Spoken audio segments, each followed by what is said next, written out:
choosing a theme word. It's myOrganized.life live, January 28th, 2020.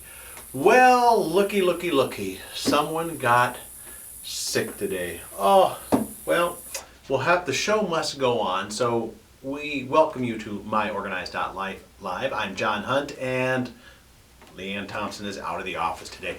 Also, kind of a little surprising you a little earlier than our 2 p.m. Central normal live time because I have a meeting that got scheduled at 2 o'clock today. So, hope you don't mind us being a few minutes early today. But today we're going to talk about theme words.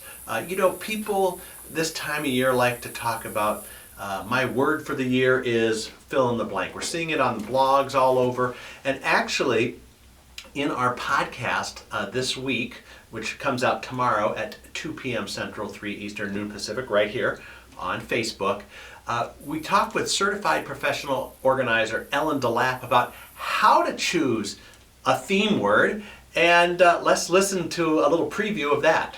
To think about keeping it simple. Like, we're really in a very complex universe right now, and the world, it seems very complicated and things aren't simple as they used to be. So start simple with your word. So, we're drawn to phrases, thinking about just a single word that captures the essence of where you want to go in this year. Right. Also, keeping it short as a result too. Yeah, I was going to say, it's kind of interesting because, I've been kind of playing around with my word for the year, but I can't quite articulate it. So maybe by the end of the show, we can work through some of that. But what are some examples maybe from some of your other clients, their words, and what's the motivation behind them? So some of my clients really think about their productivity a lot. So they're talking about words like completion, organization, and just general words that apply to getting more stuff done, I would say. Some of my clients are really about their connection. They feel like sometimes with their ADHD, it keeps them from fully connecting to people. So some of their words are mindful, or the word connection or relationship. And so that just keeps them drawn to being sure that they're making that connection on a routine and enough. Sometimes there's a lag in communication. So communication might be their word. Yeah. So Tom, tell me a little bit about where you're thinking you're going with something you want to go big with this year. All right, so there you go. Now you have some ideas about theme words. You also have a little cliffhanger there to find out what my theme word for the year is. So you're going to have to come back tomorrow, 2 p.m. Central, 3 Eastern, noon Pacific.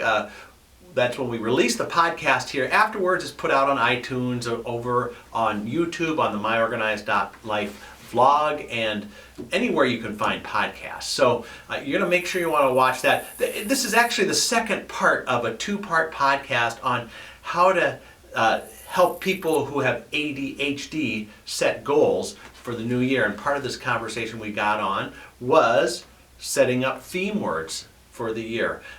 Ellen, in this episode tomorrow, will also give her theme word for the year, and you'll find out what I finally came up with. Because if you've watched this show regularly over the last few weeks, I had the concept, but I didn't have the actual words. We actually worked that out on the podcast tomorrow. So we'll see you, and hopefully Leanne will be back on Thursday. So we will see you tomorrow, 2 p.m. Central, 3 Eastern, noon Pacific, right here, myOrganized.life live.